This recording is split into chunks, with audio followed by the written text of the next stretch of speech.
Bharat Israel మధ్య ద్వైపాక్షిక పెట్టుబడులకు సంబంధించి కీలక ఒప్పందం కుదిరింది. కాగా ఈ ఒప్పందం రెండు దేశాల మధ్య పరస్పర పెట్టుబడులను ప్రోత్సహిస్తోంది. అంతేకాదు భారత్లో ఇజ్రాయెల్ పెట్టుబడులు కూడా పెరిగే అవకాశాలున్నాయి. కాగా ఇజ్రాయెల్తో కుదిరిన ఒప్పందాన్ని ఒక చారిత్రాత్మక ఘట్టంగా భారత్ పేర్కొంది.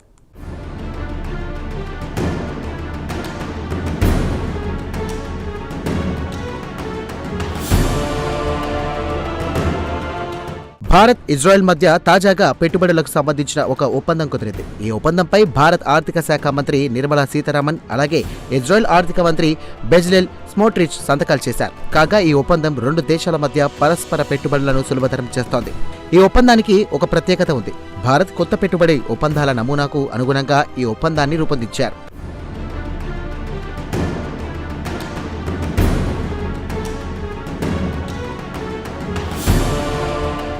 ఇజ్రాయెల్ ఆర్థిక మంత్రి బెజలెల్ స్మోట్రిచ్ ప్రస్తుతం భారత్లో పర్యటిస్తున్నారు.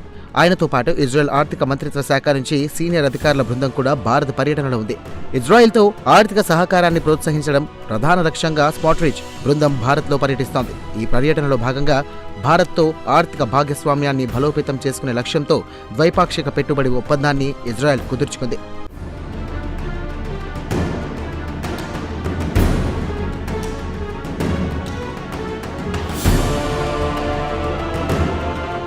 తాజాగా కుదుర్చుకున్న ఒప్పందం మేరకు ఇజ్రాయెల్ పెట్టుబడిదారులకు లోకల్ రెమెడీస్ ఎగ్జంప్షన్ సమయాన్ని 5 ఏళ్ల నుంచి 3 ఏళ్లకు భారత్ తగ్గించింది.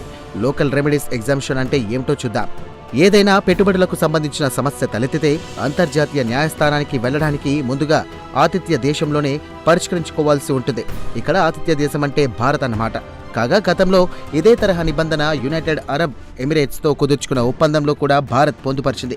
కాగా ఇజ్రాయెల్తో కుదుర్చుకున్న ద్వైపాక్షిక ఒప్పందం కారణంగా పెట్టుబడులు పెరుగుతాయని భారత ఆర్థిక మంత్రిత్వ శాఖ పేర్కొంది.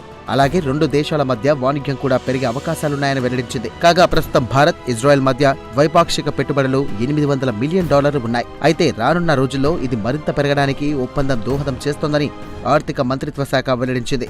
తద్వారా రెండు దేశాల ఆర్థిక వ్యవస్థలకు కూడా మేలు జరుగుతోందని భారత ఆర్థిక మంత్రిత్వ శాఖ పేర్కొంది.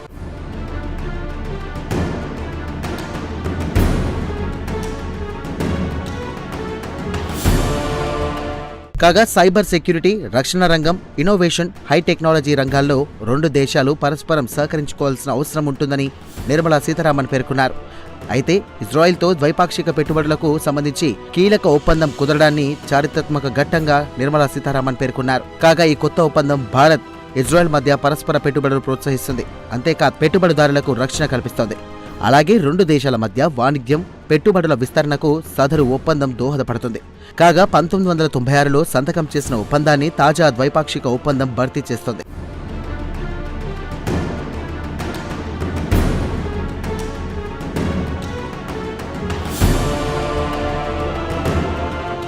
ఇదిలా ఉంటే 2000 ఏప్రిల్ నుంచి 2025 జూన్ మధ్య భారత్కు ఇజ్రాయెల్ నుంచి $337.77 మిలియన్ మేరకు విదేశీ ప్రత్యక్ష పెట్టుబడులు వచ్చాయి.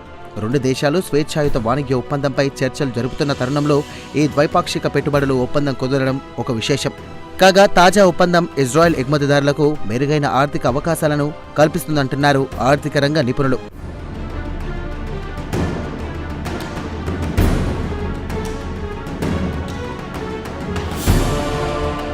ఇదిలా ఉంటే భారత ఆర్థిక శాఖ మంత్రి నిర్మలా సీతారామన్ను ఇజ్రాయెల్ పర్యటనకు బెజలెల్ స్మోట్రిచ్ ఆహ్వానించారు. కాగా ద్వైపాక్షిక ఆర్థిక ప్రోటోకాల్ ఏర్పాటును సంయుక్తంగా పరిశీలించడానికి భారత్, ఇజ్రాయెల్ రెండు దేశాలు అంగీకరించాయి.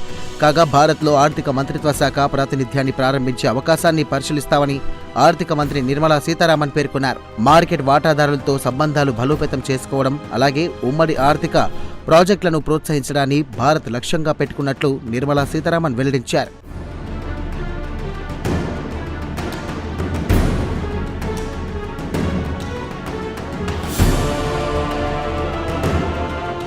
తాజా ఒప్పందంతో భారత్, ఇజ్రాయెల్ మధ్య ఆర్థిక సహకారం మరింత పెరిగే అవకాశాలున్నాయి.